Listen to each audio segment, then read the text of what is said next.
everyone, welcome to Salem Learning. Miss ആണ് മക്കളെ. ഇതാ ഇന്നത്തെ വീഡിയോയിൽ നമ്മൾ നോക്കാൻ പോകുന്നത് നമ്മുടെ സയൻസിലെ ഫസ്റ്റ് ചാപ്റ്റർ ആയിട്ടുള്ള ന്യൂട്രീഷൻ ഇൻ പ്ലാന്റ്സ് എന്ന് പറയുന്ന ചാപ്റ്ററിൽ ഒരു ഇമ്പോർട്ടൻ്റ് ആയിട്ടുള്ള പോർഷൻ ആണ്. അല്ലെങ്കിൽ ഈ ഒരു ചാപ്റ്റർ എന്താണ് എന്നുള്ളതാണ് ഈ വീഡിയോയിൽ നമ്മൾ നോക്കാൻ പോകുന്നത്. അപ്പോൾ ഈ ഒരു വീഡിയോ നിങ്ങൾക്ക് യൂസ്ഫുൾ ആയിട്ടുണ്ടെന്നുണ്ടെങ്കിൽ നിങ്ങൾ എന്ത് ചെയ്യുക, തീർച്ചയായിട്ടും നിങ്ങളുടെ ഫ്രണ്ട്സിന് ഷെയർ ചെയ്യുക. അതുപോലെ തന്നെ ഈ ഒരു ചാപ്റ്ററിൽ ഏത് പോർഷനാണ് നിങ്ങൾക്ക് ആവശ്യമായിട്ടുള്ളത്, ഇമ്പോർട്ടൻ്റ് ആയിട്ട് ഏതാണ് വേണ്ടത് എന്നുള്ളത് താഴെ നിങ്ങൾ കമൻറ്റ് ബോക്സിൽ കമൻറ്റ് ചെയ്യുക. അപ്പോൾ ഇനിയുള്ള വീഡിയോസ് നമ്മൾ എന്ത് ചെയ്യാം, നിങ്ങൾ പറയുന്ന ടോപ്പിക്കിൽ എടുക്കാം. ഓക്കെ, അപ്പോൾ നമുക്കറിയാം ന്യൂട്രീഷൻ ഇൻ പ്ലാന്റ്സ് എന്ന് പറയുമ്പോൾ തന്നെ എന്താണെടാ, പ്ലാന്റ്സിലെ ന്യൂട്രീഷനെ പറ്റിയിട്ടായിരിക്കും ഈ ഒരു ചാപ്റ്റർ നമ്മൾ പഠിക്കാൻ പോകുന്നത് അല്ലേ. അതിനെക്കാട്ടി മുമ്പ് എന്താണ് ന്യൂട്രീഷൻ എന്നുള്ളൊരു കാര്യത്തിൽ നമുക്ക് ഐഡിയ വേണം. എന്താണ് ന്യൂട്രീഷൻ? ന്യൂട്രീഷൻ എന്ന് പറഞ്ഞാൽ ഒന്നുമില്ല, സിമ്പിളാണ്. നമ്മൾ ഭക്ഷണം കഴിക്കാറുണ്ട് അല്ലേ. നമ്മുടെ ഫുഡ് എന്ന് പറയുന്നത് നമുക്ക് എസെൻഷ്യലാണ്. നമുക്ക് ജീവിക്കണമെന്നുണ്ടെങ്കിൽ ഫുഡ് അത്യന്താപേക്ഷിതമാണെന്ന് നമുക്കറിയാം. അപ്പോൾ നമ്മൾ ഈ ഭക്ഷണം കഴിക്കുന്നത് എന്തിനു വേണ്ടിയിട്ടാണ്?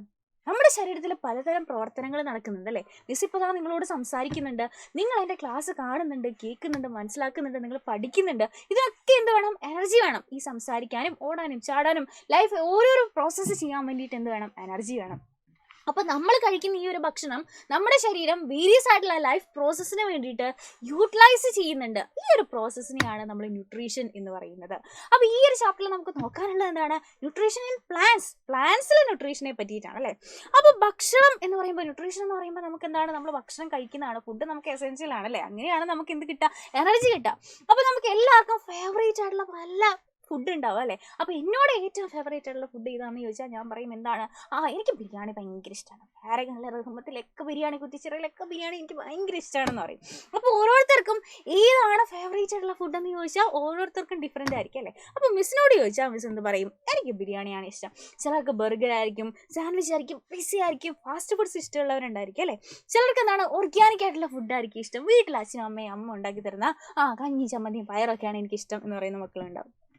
അപ്പോൾ ഫുഡ് എന്ന് പറയുന്നത് എന്താണ്? ഏതായിക്കോട്ടെ, ഈ ഫുഡ് നമുക്ക് ശരീരത്തിന് വളരെ അത്യന്താപേക്ഷിതമാണ്, ഒഴിച്ചുകൂടാൻ പറ്റാത്തൊരു സാധനമാണ്. So food is essential to our body അല്ലേ.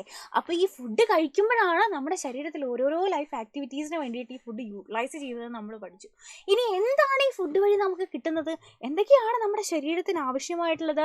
നമുക്ക് ശരീരത്തിന് ആവശ്യമായിട്ടുള്ള കാർബോഹൈഡ്രേറ്റ്സ് വേണം അല്ലേ, പ്രോട്ടീൻ വേണം, ഫാറ്റ് വേണം, വിറ്റമിൻസും മിനറൽസും ഒക്കെ വേണം. ഇതെല്ലാം എങ്ങനെയാണ്? നമുക്ക് പലതരത്തിലുള്ള ഫുഡിൽ നിന്നാണ് കിട്ടുന്നത്. നമ്മളിതാ പാലും മീനും ഒക്കെ കഴിക്കുമ്പോൾ നമുക്ക് എന്ത് കിട്ടുന്നുണ്ട്? ചിക്കനൊക്കെ കഴിക്കുമ്പോൾ നമുക്ക് പ്രോട്ടീൻ കിട്ടുന്നുണ്ട് അല്ലേ.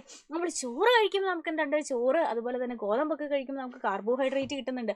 നമ്മൾ എണ്ണ കഴിക്കുമ്പോൾ നമുക്ക് ഫാറ്റ് കിട്ടുന്നുണ്ട്. അതുപോലെ തന്നെ ഫ്രൂട്ട്സിൽ നിന്നും വെജിറ്റബിൾസിൽ നിന്നും ഒക്കെ നമുക്ക് എന്തുണ്ട്? വിറ്റമിൻസും മിനറൽസും ഒക്കെ കിട്ടുന്നുണ്ട് അല്ലേ. അപ്പോൾ ഇതൊക്കെ എന്താണ്? നമ്മുടെ ശരീരത്തിന് ആവശ്യമായിട്ടുള്ള കാര്യങ്ങളാണ് അല്ലേ. അപ്പോൾ അതുപോലെ എന്തൊക്കെയാണ് നമ്മുടെ ശരീരത്തിന് ആവശ്യമായിട്ടുള്ള കാര്യങ്ങൾ? യെസ്, നമുക്ക് കാർബോഹൈഡ്രേറ്റ് വേണം. അല്ലെങ്കിൽ ഫുഡിൽ നിന്ന് നമുക്ക് എന്തൊക്കെയാണ് കിട്ടുന്നത്? കാർബോഹൈഡ്രേറ്റ് കിട്ടുന്നുണ്ട്. കാർബോഹൈഡ്രേറ്റ് മാത്രമാണോ? അല്ല, പ്രോട്ടീൻസ് ഉണ്ട് അല്ലേ. പ്രോട്ടീൻസ് കിട്ടുന്നുണ്ട്. ഇവിടെ കഴിഞ്ഞോ? ഇല്ല. നമുക്ക് എന്ത് വേണം? ഫാറ്റ് വേണം. പിന്നെന്ത് വേണം? വിറ്റമിൻസും മിനറൽസും വേണം. ഓക്കെ, വിറ്റമിൻസും മിനറൽസും നമ്മുടെ ശരീരത്തിന് ആവശ്യമാണ്. ഇതൊക്കെ നമുക്ക് എവിടെ നിന്നാണ് കിട്ടുന്നത്? നമ്മൾ കഴിക്കുന്ന ഭക്ഷണത്തിൽ നിന്നാണ്. So carbohydrate, protein, fat, vitamins, minerals ഒക്കെ എന്താണ്? നമ്മൾ ഈ കഴിക്കുന്ന വിവിധ തരം ഭക്ഷണങ്ങളിലൂടെയാണ് നമുക്ക് ലഭിക്കുന്നത് അല്ലേ. ഇനി ഈ ഒരു ഭക്ഷണം നമുക്ക് എവിടെ നിന്നാണ് ലഭിക്കുന്നത്? നമുക്കറിയാം, നമ്മൾ ഒന്നെങ്കിൽ പ്ലാന്റ്സിനെ ഡിപ്പെൻഡ് ചെയ്യുന്നുണ്ട്, ഒന്നെങ്കിൽ പ്ലാന്റ്സ് വഴി നമുക്ക് ഭക്ഷണം കിട്ടുന്നുണ്ട്. അല്ലാന്നുണ്ടെങ്കിൽ എന്ത് ചെയ്യുന്നുണ്ട്? പ്ലാന്റ്സിനെ കഴിക്കുന്ന ആനിമൽസിനെ നമ്മൾ ഡിപ്പെൻഡ് ചെയ്യുന്നുണ്ട് അല്ലേ. അപ്പോൾ ഡയറക്റ്റ് ആയിട്ടോ ഇൻഡയറക്റ്റ് ആയിട്ടോ നമ്മൾ ഫുഡിന് വേണ്ടിയിട്ട് ആരെ ഡിപ്പെൻഡ് ചെയ്യുന്നുണ്ടടാ? യെസ്, പ്ലാന്റ്സിനെ ഡിപ്പെൻഡ് ചെയ്യുന്നുണ്ട് അല്ലേ. അപ്പോൾ എനർജി എന്ന് പറയുന്നത്, അല്ലെങ്കിൽ നമുക്ക് കിട്ടുന്ന എനർജി നമ്മൾ ഫുഡിൽ നിന്നാണ് കിട്ടുന്നത്. ഈ ഫുഡ് വേണമെന്നുണ്ടെങ്കിൽ എന്ത് വേണം? യെസ്, നമ്മുടെ സൺലൈറ്റ് വേണം. അപ്പോൾ നമ്മുടെ മെയിൻ സോഴ്സ് ഓഫ് എനർജി എന്ന് പറയുന്നത് ഇതാണ്, നമ്മുടെ സൺലൈറ്റ് ആണ്. ഓൾ ഓർഗാനിസംസ് റിക്വയർഡ് ഫുഡ് അല്ലേ. എല്ലാ ജീവജാലങ്ങൾക്കും ഭക്ഷണം വേണം. അപ്പോൾ നമുക്ക് എന്ത് ചെയ്യാൻ പറ്റും? നമുക്ക് പ്ലാന്റ്സിനെ ഡിപ്പെൻഡ് ചെയ്യാൻ പറ്റും. പക്ഷെ പ്ലാന്റ്സ് എന്താ ചെയ്യുന്നത്? Plants can synthesise food for themselves. പ്ലാന്റ്സിന് അവർക്ക് വേണ്ടിയിട്ട് ഭക്ഷണം ഉണ്ടാക്കാൻ പറ്റും. അപ്പം നിങ്ങൾ ചോദിക്കും, നമുക്ക് വേണ്ടിയിട്ടല്ലേ ഭക്ഷണം ഉണ്ടാക്കുന്ന മിസ് ചെയ്യുന്നത്? നമ്മൾ എന്താ ചെയ്യുന്നത്? നമ്മുടെ മാർക്കറ്റിൽ പോയി അല്ലെങ്കിൽ സൂപ്പർ മാർക്കറ്റിൽ നിന്ന് സാധനങ്ങൾ വാങ്ങി നമ്മൾ തന്നെ കുക്ക് ചെയ്ത് നമ്മൾ തന്നെ ഉണ്ടാക്കിയാണ് കഴിക്കുന്നത്. പക്ഷെ വരുന്ന ഫുഡ് നമുക്ക് തന്നെ ഉണ്ടാക്കാൻ പറ്റില്ല. പ്ലാന്റ്സിൽ നിന്നോ ആനിമൽസിൽ നിന്നോ, അല്ലെ പ്ലാന്റ്സിനെ ഡിപ്പെൻഡ് ചെയ്യുന്ന ആനിമൽസിനോ നമ്മൾ ഡിപ്പെൻഡ് ചെയ്യേണ്ടി വരുന്നുണ്ട്. അതായത് ഡയറക്റ്റ് ആയിട്ടോ ഇൻഡയറക്റ്റ് ആയിട്ടോ നമ്മൾ പ്ലാന്റ്സിനെ തന്നെ ഡിപ്പെൻഡ് ചെയ്യുന്നത്. പ്ലാന്റ്സിന് മാത്രമേ അവർക്കുള്ള ഫുഡ് എന്ത് ചെയ്യാൻ പറ്റുള്ളൂ, സിന്തസൈസ് ചെയ്യാൻ പറ്റുള്ളൂ അല്ലേ. Plants can synthesise food for themselves. പക്ഷെ ആനിമൽസ് എന്ത് ചെയ്യുന്നുണ്ട്? ആനിമൽസിന് തന്നെ ഫുഡ് സിന്തസൈസ് ചെയ്യാൻ പറ്റുന്നില്ല. അവർ നമ്മൾ എന്താ ചെയ്യുന്നത്? പ്ലാന്റ്സിനെ ഡിപ്പെൻഡ് ചെയ്യുകയാണ് ചെയ്യുന്നത്. സോ പ്ലാന്റ്സിനെയോ അല്ലെങ്കിൽ പ്ലാന്റ്സിനെ കഴിക്കുന്ന ആനിമൽസിനെയോ നമ്മൾ ഡിപ്പെൻഡ് ചെയ്യുന്നുണ്ട് അല്ലേ. അപ്പോൾ ഹ്യൂമൻ ബീങ്സ് ഡയറക്റ്റ് ആയിട്ടോ ഇൻഡയറക്റ്റ് ആയിട്ടോ എന്താണ് ചെയ്യുന്നത്? പ്ലാന്റ്സിനെ ഡിപ്പെൻഡ് ചെയ്യുന്നുണ്ട്. അപ്പോൾ ന്യൂട്രീഷൻ്റെ ബേസിസിൽ നമുക്കിവരെ പലതായിട്ട് ക്ലാസിഫൈ ചെയ്യാം. പക്ഷേ ഈ ഒരു ചാപ്റ്ററിൽ ന്യൂട്രീഷൻ ഇൻ പ്ലാന്റ്സ് എന്ന് പറയുന്ന ചാപ്റ്ററിൽ നമ്മൾ പ്രധാനമായിട്ടും പഠിക്കാൻ പോകുന്ന ഇമ്പോർട്ടൻ്റ് ആയിട്ടുള്ള ടോപ്പിക്സ് എന്ന് പറഞ്ഞാൽ ഓട്ടോട്രോപ്സ് എന്താണ്, ഹെട്രോട്രോപ്സ് എന്താണ് നമ്മൾ പഠിക്കുന്നുണ്ട്, ഫോട്ടോസിന്തസിസ് എന്താണ് നമ്മൾ പഠിക്കുന്നുണ്ട്, പിന്നെ അതർ മോഡ് ഓഫ് ന്യൂട്രീഷൻ. ഈ ഓട്ടോട്രോപ്സും ഹെട്രോട്രോപ്സും അല്ലാണ്ട് വേറെ മോഡ് ഓഫ് ന്യൂട്രീഷൻ എന്തൊക്കെയാണ് എന്നുള്ളതാണ് മെയിനായിട്ട് നമ്മൾ ഈ ഒരു ചാപ്റ്ററിൽ നമ്മൾ നോക്കാൻ പോകുന്നത്, ഡിസ്കസ് ചെയ്യാൻ പോകുന്നത്. അപ്പോൾ ഇനി നമുക്ക് നോക്കാനുള്ളത് എന്താണ് ന്യൂട്രീഷൻ എന്ന് നമ്മൾ അറിഞ്ഞിരിക്കണം അല്ലേ. അപ്പോൾ ഈ ഒരു ചാപ്റ്റർ ഫുള്ള് നമുക്ക് എന്ത് ചെയ്യാൻ പറ്റില്ല, ഇപ്പോൾ പറയാൻ പറ്റില്ല. ഓരോരോ ഇമ്പോർട്ടൻ്റ് ആയിട്ടുള്ള പോർഷൻസ് നിങ്ങളുടെ ആവശ്യം അനുസരിച്ച് മിസ് എന്ത് ചെയ്യുക, കണ്ടന്റ് വീഡിയോസ് ആയിട്ട് ഇതിലേക്ക് ആഡ് ചെയ്യാം. ഫസ്റ്റ് ഓഫ് ഓൾ ന്യൂട്രീഷൻ എന്താണെന്ന് ചോദിച്ചാൽ, nutrition is the mode of taking food by an organism and is utilisation by the body. ഇത് കേൾക്കുമ്പോൾ പാടായിട്ട് തോന്നിയാലും സിമ്പിളാണ്, ഒന്നുമില്ല. എന്താണ്? നമ്മൾ ഭക്ഷണം കഴിക്കുന്നു, ഒരു ഓർഗാനിസം എന്ത് ചെയ്യുന്നു? ഭക്ഷണം കഴിക്കുന്നു, അത് അവരുടെ ശരീരം യൂട്ടിലൈസ് ചെയ്യുന്നു. ഈ ഒരു പ്രോസസ്സിനെയാണ് എന്ത് പറയുന്നത്? സിമ്പിളായിട്ട് ന്യൂട്രീഷൻ എന്ന് പറയുന്നത്. So nutrition is the mode of taking food by an organism. ഒരു ഓർഗാനിസം ഫുഡ് കഴിക്കുന്നു, അവരുടെ ശരീരം അതിനെ യൂട്ടിലൈസ് ചെയ്യുന്നു. ഞാനൊരു ബിസ്ക്കറ്റ് കഴിക്കുന്നു, എൻ്റെ ശരീരം അതിനെ യൂട്ടിലൈസ് ചെയ്യുന്നു. ഞാൻ എന്ത് ചെയ്യുന്നു? വെജിറ്റബിൾസ് കഴിക്കുന്നു, എൻ്റെ ശരീരം അതിനെ യൂട്ടിലൈസ് ചെയ്യുന്നു. സിമ്പിളായിട്ട് ഇതിനെയാണ് നമ്മൾ ന്യൂട്രീഷൻ എന്ന് പറയുന്നത്. അപ്പോൾ ന്യൂട്രീഷൻ്റെ പല ടൈപ്സ് നമുക്ക് പഠിക്കാനുണ്ടെന്ന് പറഞ്ഞല്ലേ. അതിൽ ഏറ്റവും പ്രധാനമായിട്ട് പഠിക്കാനുള്ളത് ഏതാണ്? ബേസ്ഡ് ഓൺ തനിയെ ഫുഡ് ഉണ്ടാക്കുന്നവരുണ്ടല്ലേ, അവരെ നമുക്ക് എന്ത് പറയാം? ഓട്ടോട്രോപ്സ് എന്ന് പറയാം. ആരാണ് ഓട്ടോട്രോപ്സ്? തനിയെ ഫുഡ് ഉണ്ടാക്കുന്ന ആരാണെന്നാണ് മിസ് പറഞ്ഞത്?